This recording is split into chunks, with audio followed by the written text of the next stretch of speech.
ગુજરાતમાં uniform civil code લગાવવા માટે અમલ કરવા માટે કમિટીનું ગઠન થઈ શકે છે તેની જાહેરાત આજે કેબિનેટની બેઠકમાં નિર્ણય લેવા બાદ થઈ શકે છે। શક્યતા એ પણ સેવામાં આવી રહી છે કે યુનિફોર્મ સિવિલ કોડ ઇલેક્શન પહેલા ગુજરાતમાં તેની કમિટી અંગેનું ગઠન થઈ શકે છે અને આજે 3 વાગે પ્રેસ કોન્ફરન્સ થઈ શકે છે। હર્ષ સંઘવી અને પુરુષોત્તમ રૂપાલા આ પ્રેસ કોન્ફરન્સ કરીને કમિટીના ગઠનની જાહેરાત અંગે निर्णय पर लई सके छे। વધુ અપડેટ સાથે અજય જોડાઈ ગયા છે। જી અજય। देखिए, निश्चित तौर पे आज का दिन जो है गुजरात विधानसभा चुनाव के लिए काफ़ी अहम साबित हो सकता है, क्योंकि भारतीय जनता पार्टी की तरफ से कुछ ऐसे अनाउंसमेंट किए जा सकते हैं। खास करके जो गुजरात में भारतीय जनता पार्टी की सरकार है उसकी कैबिनेट की जो बैठक है उसमें कुछ ऐसे फैसले लिए जा सकते हैं जिसका गुजरात के विधानसभा चुनाव पर असर पड़ सकता है। और जिस तरह की खबर आ रही है उसके मुताबिक समान नागरिक संहिता यानी यूनिफॉर्म सिविल कोड को लेकर के सरकार की तरफ से ऐलान किया जा सकता है, जिसमें एक कमेटी गठित की जा सकती है और यूनिफॉर्म सिविल कोड गुजरात में लागू करने के समय सीमा निर्धारित हो सकती है या उसकी संभावनाओं को तलाशा जा सकता है। ऐसा कोई पहली बार नहीं हो रहा है, बल्कि इसके पहले उत्तराखंड में भी इसी तरह की एक कमेटी गठित की गई है जो कि यूनिफॉर्म सिविल कोड की संभावनाओं को तलाशने के लिए कमेटी का गठन किया गया है। खुद प्रधानमंत्री नरेंद्र मोदी हरियाणा में जो राज्यों के गृह मंत्रियों का सम्मेलन हुआ था उसमें भी यूनिफॉर्म सिविल कोड के बारे में प्रधानमंत्री नरेंद्र मोदी की तरफ से कहा गया था कि राज्यों को सोचने की जरूरत है। लेकिन एक ऐसे वक्त में जब गुजरात में विधानसभा चुनाव का ऐलान होने वाला है और कहा जा रहा है कि ये गुजरात सरकार की अंतिम कैबिनेट बैठक हो सकती है, क्योंकि प्रधानमंत्री नरेंद्र मोदी का 31 को कार्यक्रम है गुजरात में और माना जा रहा है कि उसके बाद यानी नवंबर के पहले हफ्ते में गुजरात के विधानसभा चुनाव की तारीखों का ऐलान हो सकता है। ऐसे में भारतीय जनता पार्टी हर क्षण का बेहतर इस्तेमाल करना चाहती है और उसी के लिए पहली जो कैबिनेट की बैठक होने जा रही है ये अंतिम कैबिनेट की बैठक है, जिसमें यूनिफॉर्म सिविल कोड के बारे में कमेटी बनाने के बारे में फैसला हो सकता है और उसके बाद हर्ष संघवी और खास करके केंद्रीय मंत्री पुरुषोत्तम रूपाला की तरफ से प्रेस कॉन्फ्रेंस की जा सकती है। बिल्कुल तैयारीओ થઈ ચૂકી છે। ઉમેદવારો ક્યાંક અંદર અંદર નક્કી પણ થઈ ચૂક્યા છે, પણ તારીખોની જાહેરાત ક્યારે થશે સૌથી મોટો પ્રશ્ન, કારણ કે ડિસેમ્બરમાં યોજાવાની છે ઇલેક્શન, પરંતુ ગુજરાતની 182 બેઠકો પર કેટલા ચરણમાં ઇલેક્શન યોજાશે, કેટલા તબક્કામાં ક્યારે પરિણામ આવશે તે અંગેની જાહેરાત જે છે તે થઈ શકે છે 1 નવેમ્બર બાદ। પહેલા દિવાળી બાદ શક્યતા હતી, પરંતુ હવે શક્યતા એ પણ છે કે વડાપ્રધાન નરેન્દ્ર મોદીના પ્રવાસ બાદ તેની જાહેરાત થઈ શકે છે, પરંતુ કેટલા ચરણમાં કઈ તારીખોમાં આ ઇલેક્શન થઈ શકે છે, ક્યારે આવી શકે છે પરિણામ, સૂત્રો પાસેથી શું માહિતી મળી રહી છે સંજય ચૌધરી માહિતી આપશે। જી સંજય। જે ગુજરાત વિધાનસભાની ચૂંટણી દિવાળી પછી જાહેરાત થવાની શક્યતાઓ હતી, પરંતુ હજુ સુધી ચૂંટણી પંચ તરફથી કોઈ જાહેરાત કરવામાં આવી નથી। હવે અનુમાન લગાવવામાં આવી રહ્યું છે કે પહેલી નવેમ્બરની આજુબાજુ ચૂંટણીની જાહેરાત કરવામાં આવી શકે છે। જે મતદાન છે એ 2 ડિસેમ્બર અને 4 ડિસેમ્બર આસપાસ યોજાઈ શકે છે, કારણ કે હિમાચલ પ્રદેશની ચૂંટણીની જાહેરાત થઈ ચૂકી છે અને તેમાં 8 તારીખે 8 ડિસેમ્બરે પરિણામ મતગણતરી હાથ ધરવાની વાત છે। એટલે શક્ય છે કે બંને રાજ્યોની જે મતગણતરી છે 8 ડિસેમ્બરે હાથ ધરાય તે માટેના પ્રયાસો પણ ચાલી રહ્યા છે અને આ માટે થઈને ગુજરાતની ચૂંટણીનું જે 2 તબક્કાની અંદર ગુજરાતની ચૂંટણીનું આયોજન થઈ શકે છે અને આ 4 ડિસેમ્બર પહેલાં બંને તબક્કાઓ પૂર્ણ થઈ જાય તે માટેના પ્રયાસો પણ કરવામાં આવી રહ્યા છે। બિલકુલ, એટલે કે 182 બેઠકો અને સાથે વસ્તીને ધ્યાનમાં રાખીને 2 અલગ અલગ તબક્કામાં યોજાઈ શકે છે ગુજરાત વિધાનસભાની ચૂંટણી। જો કે 2017માં પણ ક્યાંક આવું જ થયું હતું, પરંતુ એકવાર ઇલેક્શનની જાહેરાત થયા બાદ અલગ અલગ બેઠકો ઉપર ઉમેદવારની જાહેરાત પણ કરવામાં આવશે, પરંતુ કોંગ્રેસને એ ડર છે કે પક્ષ પલટો ન થઈ જાય, કોઈના નામની જાહેરાત ન થાય, જેને ટિકિટ ન મળે એ લોકો નારાજ થઈને ક્યાંક કોંગ્રેસ સાથે છેડો ન ફાડી લે અને આ ડરના કારણે ક્યાંક કોંગ્રેસે તમામ ઉમેદવારોને ફોન કરીને જાણ કરી દીધી છે કે તમને આ બેઠક ઉપરથી ટિકિટ મળવાની છે। આ અંગે લલિત કગથરાએ આખરે શું કહ્યું સાંભળી લઈએ। કોંગ્રેસે તમામ જાતની પ્રોસિજરમાંથી નીકળી ચૂકી છે। તમે જાણો છો એમ દિલ્હીમાં 2 વાર સ્ક્રીનિંગ કમિટી પણ મળી ગઈ અને લિસ્ટ ઓલરેડી રેડી છે, પણ અમારી પણ કંઈક પોલિસી હોય છે।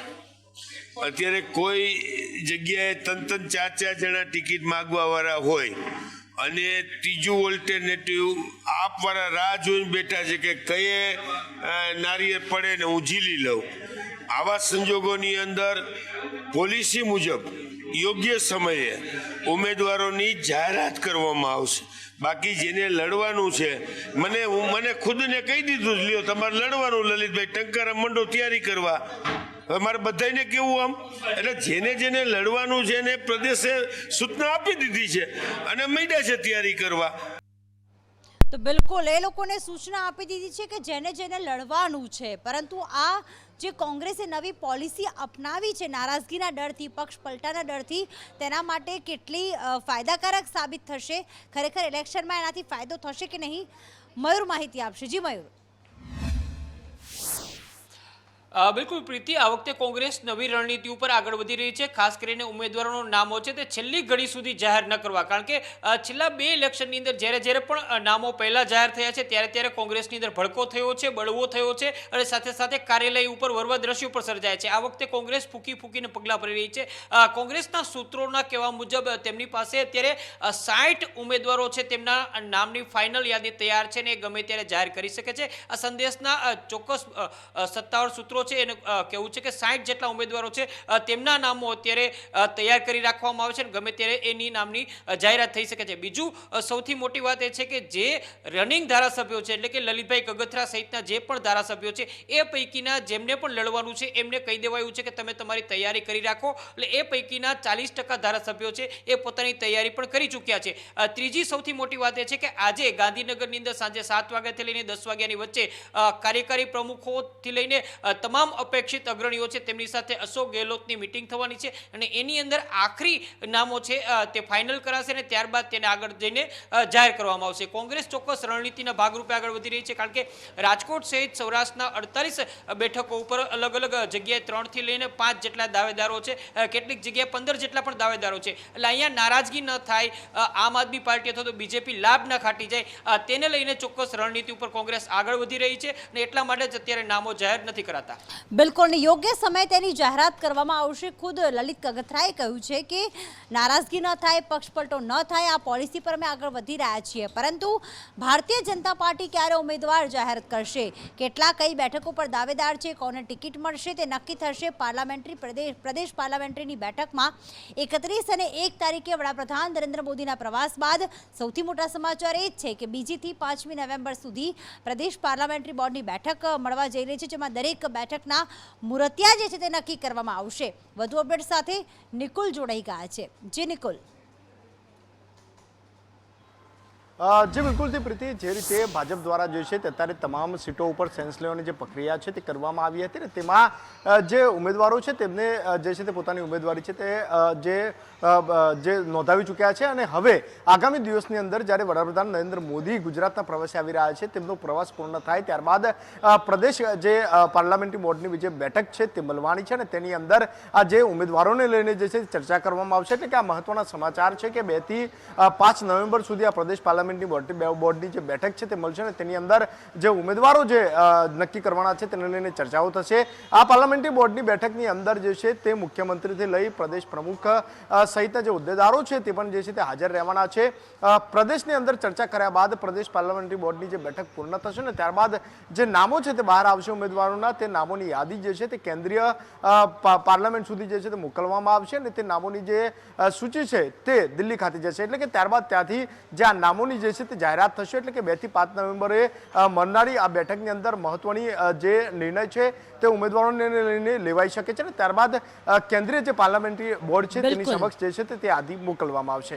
બિલકુલ, ઉમેદવારોની યાદી મોકલવામાં આવશે ને ત્યારબાદ ત્યાંથી જાહેરાત કરવામાં આવશે. પરંતુ આજે જે છે એ સેન્સ પ્રક્રિયાનો અંતિમ દિવસ છે, કારણ કે ભારતીય જનતા પાર્ટી દ્વારા દરેક ઇલેક્શનમાં એક જ પોલિસી રહી છે કે દરેક બેઠક ઉપર દરેક ઝોન વાઇઝ નિરીક્ષકોની નિમણૂક કરવી, ત્યારબાદ ત્યાં કેટલા દાવેદાર છે, કોનું પ્રભુત્વ વધારે છે તેની સેન્સ પ્રક્રિયા હાથ ધરીને ફાઇનલ યાદી તૈયાર કરવી.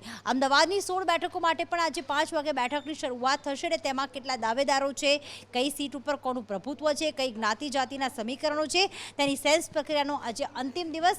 વધુ અપડેટ સાથે પ્રતિપાલ સિંહ જોડાઈ ગયા છે. જી પ્રતિપાલ. જી ચોક્કસ રીતે જે રીતે વિધાનસભા ઇલેક્શન નજીક આવી રહ્યા છે અને આવતીકાલથી પીએમ મોદીનો પણ 3 દિવસ ગુજરાતનો પ્રવાસ છે અને ત્યારબાદ નવેમ્બરના પહેલા જ અઠવાડિયામાં ગમે ત્યારે ઇલેક્શન કમિશન દ્વારા જે ચૂંટણી છે તેની જાહેરાત કરી દેવામાં આવશે. જે રીતે ભારતીય જનતા પાર્ટી દ્વારા પૂરજોશમાં તૈયારીઓ હાથ ધરવામાં આવી છે અને સેન્સ પ્રક્રિયા જે રાખવામાં આવી હતી તેનો આજે અંતિમ દિવસ છે અને જે રીતે આપણે જણાવ્યું કે તમામ નિરીક્ષકો અલગ અલગ ઝોન વાઇઝ જે વિધાનસભાની બેઠકો છે ત્યાં ગયા હતા અને દાવેદારો જે છે મુરતિયાઓનો પણ ખૂબ જ મોટી સંખ્યામાં રાફડો ફાટ્યો છે. એક જગ્યા માટે 20 થી 30 થી વધુ ઉમેદવારોએ પણ પોતાની દાવેદારી નોંધાવી છે. એક જ પરિવારના પણ એવા કેટલાક સભ્યો છે જેઓએ 2-3 સભ્યોએ પણ પોતાની જે દાવેદારી નોંધાવી છે. સગા પિતા તેમજ પુત્ર દ્વારા પણ ઘણી જેવી બેઠકો છે ત્યાં દાવેદારી નોંધાવવામાં આવી છે.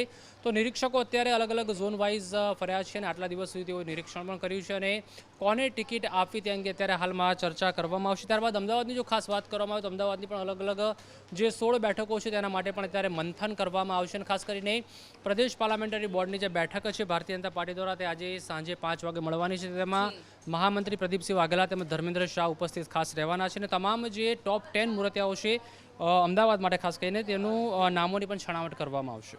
બિલકુલ, એટલે કહેવાય ને કે ક્યાંક હવે ઉમેદવારોના નામની પસંદગી પર આખરી નિર્ણય છે તે લેવામાં આવી રહ્યો છે. તો સાથે સાથે આજે લાભ પાંચમનો દિવસ છે, ઘણા બધા ધંધા રોજગાર વ્યવસાયમાં આજે મુહૂર્તના સમય ખાસ જે છે દુકાનો ખોલવામાં આવી, વેપાર ધંધા ખુલી ગયા. તો સાથે સાથે ખેડૂતો પાસેથી જે મગ અને મગફળીને ટેકાના ભાવેની પણ આજે ખરીદી જે છે શુભ મુહૂર્તમાં શરૂઆત કરવામાં આવી. કૃષિમંત્રી રાઘવજી પટેલ ઉપસ્થિત રહ્યા હતા અને ટેકાના ભાવે ખરીદીની તેમણે રાજકોટ માર્કેટિંગ યાર્ડથી શરૂઆત કરાવી હતી. મગફળી, મગ, અડદની ખરીદીની ટેકાના ભાવે જે છે તે શરૂઆત કૃષિમંત્રી રાઘવજી પટેલ રાજકોટ માર્કેટિંગ યાર્ડમાં હાજર રહ્યા હતા અને આ ખરીદીની શરૂઆત કરાવી હતી.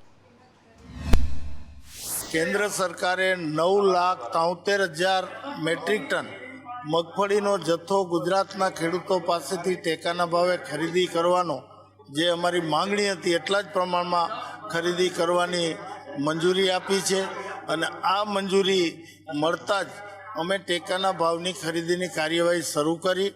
મગફળીનો 20 કિલોનો બજાર ભાવ છે ખુલ્લી બજારમાં એ 1280થી 90 રૂપિયા જેટલો મળે છે. જામનગર યાર્ડમાં તો અમુક જાતની મગફળીનો ભાવ છે એ 1780-90 રૂપિયા જેટલો મળી રહ્યો છે. એટલે સરકારની જે ખરીદીની યોજના છે 1170ના 20 કિલોના ભાવે એ ભાવે અત્યારે વેચવા ખેડૂતો બહુ ઓછા આવશે, કારણ કે ખુલ્લા બજારમાં એને પૂરા ભાવ મળી રહ્યા છે અને સરકારનો હેતુ પણ એ છે કે એનકેન પ્રકારે ખેડૂતોને સારા ભાવ મળે, પોષણક્ષમ ભાવ મળે અને આર્થિક રીતે ખેડૂત સુખી થાય. તો આ તરફ મગફળી, કપાસ, માફ કરશો મગફળી, અડદ છે, મગ છે તેના ટેકાના ભાવની ખરીદી શરૂ થઈ ચૂકી છે, પરંતુ લસણના પોષણક્ષમ ભાવ ખેડૂતોને નથી મળી રહ્યા અને એટલા જ માટે ક્યાંક આજે ગાંધીનગરના સત્યાગ્રહ છાવણી ખાતે લસણનું ફ્રીમાં વેચાણ કરવામાં આવ્યું હતું.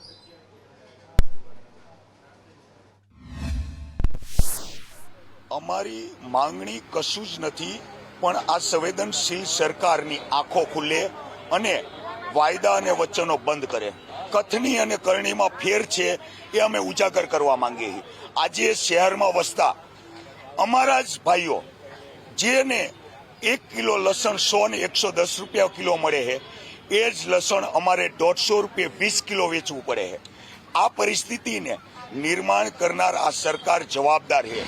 વચેટિયાઓની વાત કરે છે, પરંતુ ક્યાંક ને ક્યાંક આ સરકારની અણઆવડત કે 27 વર્ષે તો એક જવાન જો દીકરો પણ હોશિયાર બની જાય, પરંતુ આ 27 વર્ષની લસણ, ડુંગળીથી માંડીને મગ, અડદ કોઈ પણ કૃષિ જણસ છે એ કોઈ પણ કૃષિ જણસના ભાવ ખેડૂતોને પોસાય એટલા મળવા જોઈએ. એના માટે જ્યાં જેવો ફેરફાર સરકારે કરવો જોઈએ ત્યાં કરીશું. હું પણ ગુજકો માસલ દ્વારા સહકારી ક્ષેત્રના માધ્યમથી આમાં હું કરી કે બધા જોઈશું. તો જે પ્રમાણે સત્યાગ્રહ છાવણી ખાતેના દ્રશ્યો જોવા મળ્યા અને કિસાન સંઘ દ્વારા એ જ કહેવામાં આવી રહ્યું છે કે લસણના ઉત્પાદન ખર્ચ જેવા પણ ભાવ નથી મળી રહ્યા. આ અંગે કોંગ્રેસના નેતા લલિત કગથરાએ આખરે સરકાર પર કયા શબ્દોમાં પ્રહાર કર્યા, સાંભળી લઈએ. સરકાર માત્ર ખેડૂતોને ભ્રમિત કરવા માંગે છે. જ્યારે ખેડૂતોને સપોર્ટની જરૂર હતી, જ્યારે ખેડૂતોને મગફળીના નીચા ભાવ હતા અને ટેકાના ભાવની દેવાની જરૂર હતી, ત્યારે સરકારે ભ્રષ્ટાચારમાં ડૂબેલી હતી. મગફળીમાં ધૂળ નખાવતી હતી, મગફળીને આ ગોડાઉનો સળગાવી નાખતી હતી. હવે અત્યારે માર્કેટમાં પ્રાઇસ મળે છે, તો અત્યારે ખરીદી કરીને એ બતાવવા માંગે છે કે અમે ખેડૂતોના સહારે ઊભા છે. ખરેખર જો એને ખેડૂતોની ચિંતા હોય તો ખરાબ સમયમાં ખરીદી શું કામ ન કરી? તો આ તરફ નવસારીમાં આજે આદિવાસી આક્રોશ યાત્રાનું આયોજન કરવામાં આવ્યું હતું, જેમાં રાજસ્થાનના મુખ્યમંત્રી અશોક ગેહલોત જોડાયા હતા. ગુજરાત કોંગ્રેસના પ્રભારી રઘુ શર્મા પણ ઉપસ્થિત રહ્યા હતા અને આદિવાસીઓના પ્રશ્નોને લઈને, તેમના જમીનના પ્રશ્નો હોય કે પછી અન્ય પ્રશ્નોને લઈને, તેમના હકના પ્રશ્નોને લઈને તેમણે સરકાર ઉપર પ્રહાર કર્યા હતા. ગુજરાતની જનતા બદલાવ માંગે છે તેવું અશોક ગેહલોતે નિવેદન આપ્યું હતું. मैं आपको दावे के साथ कह सकता हूं कि हमारी गवर्नमेंट, हम लोगों ने चर्चा कर ली प्रदेश कांग्रेस कमेटी में बैठ करके, हम चाहेंगे कि अच्छी स्कीमें हैं, चाहे राजस्थान की हो और किसी प्रदेश की क्यों नहीं हो, तो तमाम स्कीमें गुजरात हमारा टारगेट रहेगा, क्योंकि 27 साल हम सत्ता से बाहर हैं. हम चाहेंगे गुड गवर्नेंस दें यहाँ पर और जनता को बताएं कि बीजेपी की सरकारों में और कांग्रेस की सरकारों के काम करने के तरीके में क्या फर्क है, ये हमने तय किया है. तो इसलिए एक के बढ़ के एक हमने योजना लागू करी है, अच्छा इम्पैक्ट है राजस्थान के अंदर. हम चाहेंगे तमाम जो वचन हमने दिए आपको, वो वचन यहाँ पर पूरे हों, एक मौका कांग्रेस को मिले. તો આ વખતે કોંગ્રેસ જે છે ઇલેક્શન લડવા માટે અનેક પ્રયાસો કરી રહી છે, ઇલેક્શન જીતવા માટે. અને આ વખતે કોંગ્રેસ દ્વારા 5 અલગ અલગ સંકલ્પ યાત્રા કાઢવામાં આવશે. 8 વચનો સાથે જે છે આ સંકલ્પ યાત્રા અલગ અલગ જિલ્લા, અલગ અલગ બેઠકો પર પડશે. અને આ નિવેદન આપ્યું છે ગુજરાત કોંગ્રેસના પ્રમુખ જગદીશ ઠાકોર. તેમણે કહ્યું હતું કે કોંગ્રેસના 8 વચનો લઈને જનતા વચ્ચે હાલમાં જઈ રહી છે અને આ તમામ વચનો પૂર્ણ કરવામાં આવશે. કોંગ્રેસનો એક જ સંકલ્પ છે, જનતાના આ તમામ આપેલા 8 વચનો પૂર્ણ કરવા. મહાનગરો, નગરપાલિકાઓમાં 95 કરતા વધારે રેલીઓના આયોજન થશે. પરિવર્તન સંકલ્પ યાત્રાની શરૂઆત જ્યારથી થઈ રહી છે અને એની પૂર્ણાહુતિ થશે ત્યાં સુધીમાં લગભગ 10 લાખ કરતા વધારે કાર્યકરોને નાની મોટી જવાબદારીઓ સોંપી, સોશિયલ મીડિયા, વિવિધ સંગઠનોને નાની મોટી જવાબદારી સોંપીને 10 લાખ કરતા વધારે કાર્યકરો આ સંકલ્પ યાત્રામાં સીધી કે આડકતરી રીતે જોડાઈ અને કોંગ્રેસનું નેતૃત્વ છે, કાર્યકર છે, એ બૂથ લેવલથી માંડી અને રાષ્ટ્રીય લેવલ સુધીના કાર્યકરોનું આખું સંકલન થઈ રહ્યું છે. તો ગુજરાતને ટેકનોલોજી ક્ષેત્રે આગળ લઈ જવા, તમામ લોકો 5Gનો ઉપયોગ કરી શકે તે માટે ગુજરાત સરકાર દ્વારા પ્રયાસ કરવામાં આવી રહ્યા છે. એટલા જ માટે એક મહત્વનું MOU કરવામાં આવ્યું છે. આ અંગેની જાહેરાત કરતા આજે રાજ્ય સરકારના જે પ્રવક્તા છે જીતુ વાઘાણી, તેમણે કહ્યું હતું કે 4300 કરોડના MOU થયા છે, જેના કારણે ગુજરાતમાં જો સ્ટેશન બનશે, આ IT પોલિસી લાગુ કરવામાં આવશે તો ગુજરાતની જનતા પણ 5Gનો સરળતાથી લાભ ઉઠાવી શકશે. જણાવતા આનંદ છે કે IT separate policy science and technology વિભાગ માનનીય મુખ્યમંત્રી ભૂપેન્દ્રભાઈના માર્ગદર્શન નીચે અમારા ટીમ DSTએ ખૂબ સરસ દેશમાં બનાવી. એમના કારણે 16 જેટલા MOU એ પણ થયા છે. માત્ર 6 મહિનાના ટૂંકા ગાળાની અંદર 10,400 કરોડનું રોકાણ એ નિશ્ચિત થયું છે. 28,750 રોજગારી, અમે 1 લાખ રોજગારીનું કહ્યું હતું, તો એટલી રોજગારી માત્ર આટલા MOUમાં એમાં પણ 40% કામ પણ શરૂ થઈ ગયું છે. એટલે 14,000 લોકોને IT ક્ષેત્રે રોજગારી પણ મળવાની ગુજરાતમાં શરૂઆત થઈ ગઈ છે. વંદે ભારત ટ્રેનની શરૂઆત થઈ ત્યારથી અત્યાર સુધી 3 વખત તેને અકસ્માત નડ્યો છે. 2 વખત અગાઉ નડ્યો હતો ને આજે ફરી એક વખત વંદે ભારત ટ્રેનને અકસ્માત નડ્યો હતો. 3 અલગ અલગ દ્રશ્યો મેં બતાવી રહ્યા છીએ આપને કે આખરે કઈ રીતે વંદે ભારત ટ્રેનને જે છે અકસ્માત નડ્યો હતો. અને ખાસ કરીને આ વંદે ભારતને રખડતા ઢોરનું વિઘ્ન વારંવાર નડી રહ્યું છે. ને એટલા જ માટે 6 ઓક્ટોબર હોય, 7 ઓક્ટોબર હોય કે 29 ઓક્ટોબર, એટલે કે જે પ્રમાણે રખડતા ઢોરનો વિઘ્નના કારણે વારંવાર વંદે ભારત ટ્રેનને અકસ્માતનો સામનો કરવો પડતો હોય છે, એન્જિનને નુકસાન થતું હોય છે. 6ઠી ઓક્ટોબરે ભેંસનું ટોળું અથડાયું હતું, તો 7મી ઓક્ટોબરે ગાય અથડાઈ હતી અને આજે પણ ગાય અથડાઈ છે, જેના કારણે ક્યાંક વંદે ભારત ટ્રેનના એન્જિનને નુકસાન થયું છે. વધુ અપડેટ સાથે જાવેદ જોડાઈ ગયા છે. જી જાવેદ. સાચી વાત કરીએ આપણે, જ્યારથી ટ્રેન શરૂ થઈ છે ગુજરાતમાં ત્યારથી તેને અકસ્માતો નડતા આવ્યા છે. ગુજરાતની અંદર આ ત્રીજો બનાવ છે. વલસાડ જિલ્લાના અતુલ સ્ટેશન નજીક આ બનાવ હતો. આજરોજ વહેલી સવારે 8:17 જ્યારે ટ્રેન પસાર થઈ રહી હતી, મુંબઈ સેન્ટ્રલથી ઉપડેલી આ વંદે ભારત ટ્રેન ગાંધીનગર જઈ રહી હતી ત્યારે તેને અકસ્માત સર્જાયો છે. તેની આગળ ગાય આવી જતા 120-130ની સ્પીડે ચાલતી આ ટ્રેનની આગળ ગાય આવી જતા ટ્રેનને અકસ્માત નડ્યો હતો અને ગાયનું ઘટના સ્થળે જ મોત થયું હતું. જોકે ઘટના બનતાની સાથે જ રેલ વિભાગના અધિકારીઓ છે જે દોડતા થયા હતા. 25 મિનિટની અંદર ટ્રેનને ફરી રાબેતા મુજબ શરૂ કરી ત્યાંથી તેને રવાના કરવામાં આવી હતી. એટલે કે 25 મિનિટ મોડી પડી હતી વંદે ભારત ટ્રેન. વંદે ભારત ટ્રેનને વારંવાર આ પ્રકારના અકસ્માતોના બનાવો સામે આવી રહ્યા છે. ત્યારે રેલ વિભાગ દ્વારા પણ આ પ્રકારની કોઈ કામગીરી કે આવનારા દિવસોમાં વંદે ભારતને ટ્રેનને જો આવા અકસ્માતો નડે તો વધુ નુકસાન ન પહોંચે તેવી પ્રબળ કામગીરી કરવાની ખૂબ જ જરૂર છે. વિધાનસભાની ચૂંટણીને અંતર્ગત ગુજરાત કોંગ્રેસ દ્વારા પ્રદેશ કક્ષાની બેઠકનું આયોજન કરવામાં આવી શકે છે.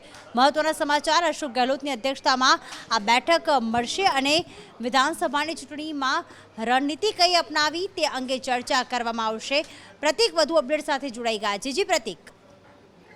પ્રીતિ, મિશન 2022 માટે કોંગ્રેસ તડામાર તૈયારી કરી રહ્યું છે. તેના જ ભાગરૂપે રાજસ્થાનના મુખ્યમંત્રી અશોક ગેહલોતના શેડ્યુલમાં ફેરફાર કરવામાં આવ્યો છે. અશોક ગેહલોત 2 દિવસથી ગુજરાત મુલાકાત હતા અને આજે તેમની મુલાકાત પૂર્ણ થતાં જ તે આજે રાજસ્થાન જવા રવાના થવાના હતા, પરંતુ તાજેતરમાં જ તેમનો જે કાર્યક્રમ છે તેમાં ફેરફાર કરવામાં આવ્યો છે અને આજે અશોક ગેહલોત અને સ્ક્રીનિંગ કમિટીના ચેરમેન રમેશ ચેન્નથલ્લાની આગેવાનીમાં એક મિટિંગ મળવાની છે, જેમાં ગુજરાત કોંગ્રેસના સિનિયર નેતાઓ સાથે અશોક ગેહલોત અને રમેશ ચેન્નથલ્લા મિટિંગ કરશે અને આગામી દિવસોમાં કોંગ્રેસનું ચૂંટણીલક્ષી જે આયોજન છે તેને લઈને સિનિયર નેતાઓને જવાબદારી સોંપવામાં આવશે. સાથે જ જો વાત કરવામાં આવે તો કયા કયા જિલ્લામાં કેવી રીતે પ્રચાર કરવો તેની પણ જવાબદારી સિનિયર નેતાઓને સોંપવામાં આવશે, જેથી કરીને આગામી દિવસોમાં કોંગ્રેસ મજબૂતાઈથી પ્રચાર કરી શકે.